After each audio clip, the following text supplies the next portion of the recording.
Here at Nomad Capitalist, I'm always advising you of the importance of becoming a dual citizen, or even creating your own passport portfolio, as we call it, to increase the number of options you have, whether it's financially, making more investments, protecting yourself against high taxes, or just having safe havens, places that you want to live in, places that you can go to when times get tough. And even though my team and I are constantly researching new residence and citizenship programs that are out there, there are some second passports that even I would not be interested in taking. In this video, I'm going to share a few of those passports and my methodology with you.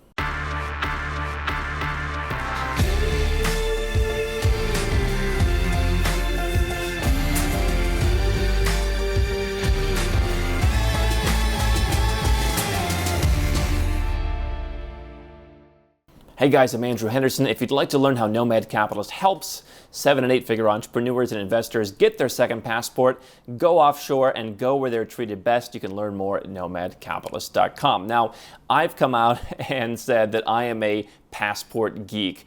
I geek out on getting residence permits and even getting citizenships. I've collected several different citizenships over the years. I've given up my U.S. citizenship. You know, for me, nationality is a construct. I don't believe that we should be restricted to the place that we are born. And so, to me, citizenship is a tool that you can use. Now, I do have some passports that I'm very proud of, and I really love the country. And one of the types of second passports I wouldn't take is I wouldn't go out and get a passport of my enemy, right? You know, if I decided to become an Israeli citizen, I wouldn't go out and become a citizen of some Arab country to the extent that's even possible, right? So I do like to have some kind of allegiance, but my ultimate allegiance is to me and to my family and to having options. Now, we've talked before a little bit about creating your passport profile, okay? If you're gonna have the passport portfolio, there's a profile that comes with it. I had a gentleman come to me not so long ago. He created a very, very, very successful company in the cryptocurrency space. And they were going out and doing a lot of different work with governments. And so he really wanted to keep what he considered a very clean profile, where he was looking to expatriate from the United States, but he wanted to be very cautious in terms of the citizenships that he got because of that profile with the governments. Now, if you're me, right, my profile is I am the citizenship geek. I'm constantly researching this stuff. Sometimes I go out and get residence permits just because I want to better understand it, and I want to be able to help you and really help our clients so that I can speak from experience. That's our secret sauce here. So we don't just sell stuff off the back of a truck. We actually live it and do it, and I speak from experience. And so the profile of passports that I would get may be different than the one that you would get, okay? You may not be interested in collecting as many passports as I would have. Maybe you want to focus on one part of the world. Maybe you just want a backup passport, okay? So everyone's different. I'm speaking from my own experience, but I think a lot of these no-go passports or the no-fly list of passports will apply to a lot of folks. So the first category of passports that I wouldn't accept are simply, personal passports. This is, again, the enemy of a country that was nice enough to naturalize me. Now, I'm a St. Lucian citizen by investment. I doubt St. Lucia is going to go out and get into some big war with someone, all right? So that's not a worry. But other countries where I've spent some time, I think there's some importance to that. You don't want to go out and get, at least when you're getting it, the enemies of the countries that you're a citizen of.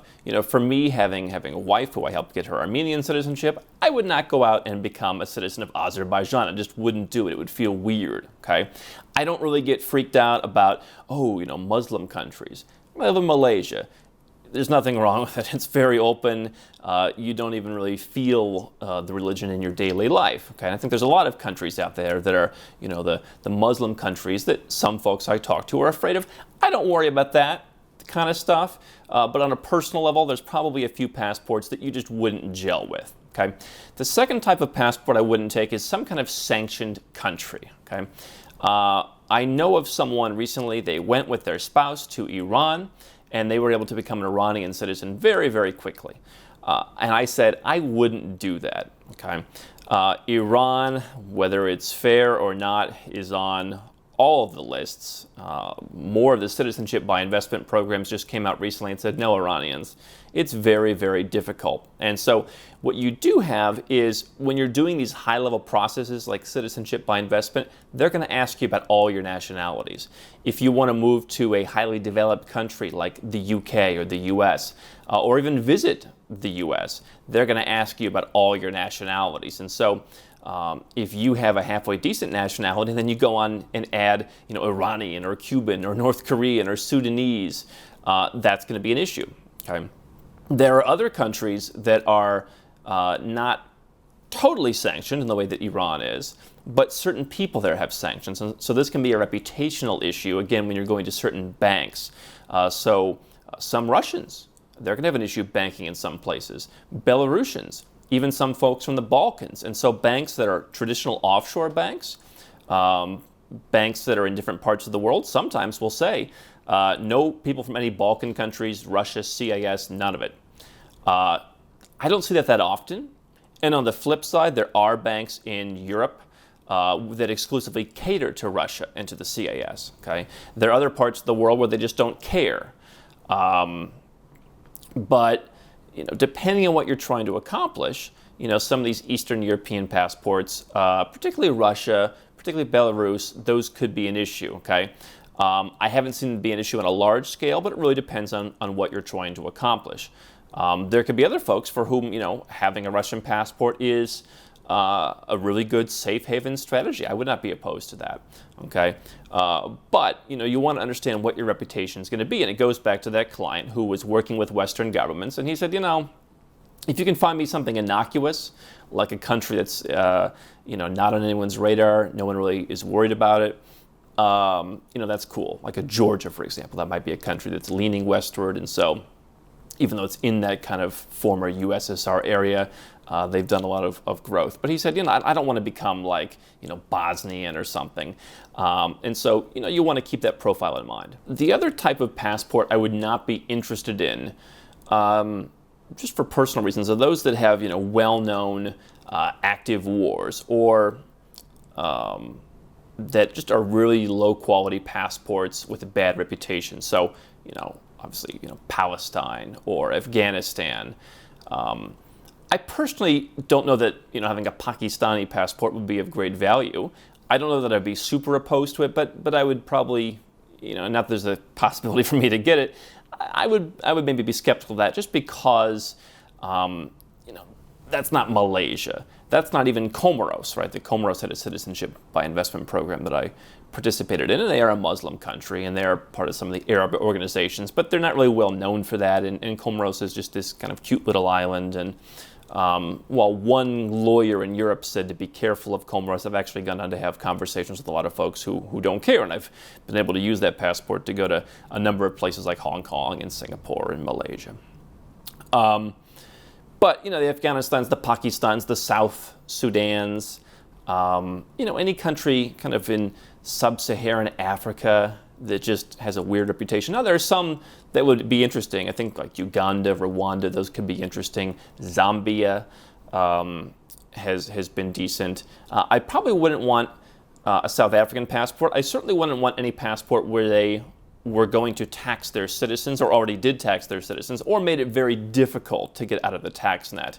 I actually have some Norwegian ancestry, not enough that I could qualify for any kind of citizenship there, but they've got a relatively strict tax policy for leaving. And so unless I really wanted to go and live in Norway, I'd be a little concerned about going out and getting that passport. And the last category is not a category that I'm firm on, but I say it just to make a recommendation, and that is on the same note.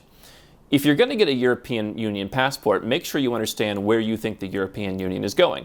Some folks think the EU won't be around in 10 or 20 years. I'm not sure if I agree, but if you're going to get a passport from a country like, say, Poland, they're probably one of the first to get out of the EU if things get bad. And then, what's the quality of a Polish passport? Now, again, you might say, hey, I'm of Polish ancestry, and so I've got a personal affinity. And if you can do that, I'm all for that. And that's great. If we had a gentleman who had Vietnamese ancestry, and we were considering whether we should get him that passport. Not a great passport, but maybe you just feel it, and that's okay.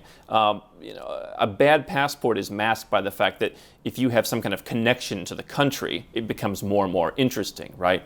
If you can become Russian because your spouse is Russian, that's a bit more interesting than, I don't know how I got it, right? But if you're going to become an EU citizen, number one, consider where the EU is going. Number two, consider where EU tax policy is going. I would say this about any developed country. Now, if you just said, hey, Andrew, here's a Canadian citizenship. Here, take it. I'll take it, right? I'll absolutely take it. And so would I go out and do all the hard work to become a Canadian citizen, go through all the processes and the grief and the paperwork and living there, and it's not really where I want to live, and the costs of living there, the taxes and all that to get a Canadian citizenship? No, I personally would not at this time. 20 years from now, maybe I get tired of everything and I want to go and live in Canada. I'm willing to pay that price. So would I take a Canadian passport or some other passport for free from the European Union? Sure. If I had $100 million, would I go into the Malta citizenship and donate 650,000 euros? Possibly, if I wanted that passport. I don't think a lot of people need it if they create their passport portfolio. But if I had $3 million, I wouldn't go out and do that. Merely because you have to understand that, a lot of these developed countries might start, cracking down on tax.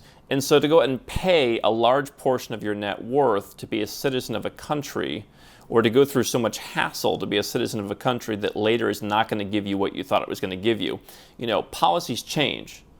The United States is right now essentially the only country on earth that taxes its citizens on a worldwide level. South Africa has started moving in that direction, but it's still not quite there. Other countries, I think, could move in that direction. So I'm not saying I wouldn't take those passports, and again, I'm working in the premise of, here's a free passport, here's a free Iranian passport. I say, no thanks. We'll pay you, no thanks. Right? Here's a Sudanese passport, I'm out. I'll take Canada, I'll take Malta, I'll take UK, I'll take whatever. But be aware, and by the way, it's not just taxes, it could be regulations in the future, okay? So the bottom line is, out of all of that, there aren't that many passports in the world that if you just said, hey, here it is, I wouldn't take it. I do think being mindful of your passport profile is important. What I would do is I would start with your base passport, decide if you want to keep it. I would see what citizenships by descent I have. I would see what investments I'm willing to make, whether it's citizenship by investment, fast-track naturalization, paper residence, what have you. And once I figured out what those passports looked like, then I would see if I needed any more, if I needed to go further. And so, most countries I go to, they don't judge the passport. It's, do you need a visa? Do you not need a visa? It's, can you open a bank account? Can you not open a bank account? Occasionally you'll run into an insurance company or a bank that cares. I've seen it really so few times. Now, I'm not living my life in Canada or in Australia. I think, those highly developed English-speaking countries are a bit more, they stereotype more. But everywhere else in the world, the kind of places that we talk about, I don't think you'll have a big issue if you stay out of the basic sanctioned countries and the ones with a really bad reputation. I would be open-minded to passports from really a lot of other places. How can Nomad Capitalist help you? 4 ways. Number 1, subscribe to our channel and click the notification bell to make sure you get our new video every day. Number 2, get a copy of Nomad Capitalist, the book. You'll learn a lot of my personal experiences over a dozen years of studying this stuff, as well as exactly some of the strategies that you can use to build your Nomad Capitalist plan. Number 3, if you're not sure where to start, but you want to come and learn from my team and I, you want to come and mingle with like-minded people, learn more about our live conference, Nomad Capitalist Live. It's coming up soon. And number 4, if you want some help right now because you've got a burning issue, you need something solved, you want to lower your taxes, get a second passport, or build the Nomad Capitalist lifestyle of your dreams, go to nomadcapitalist.com and click on Become a Client.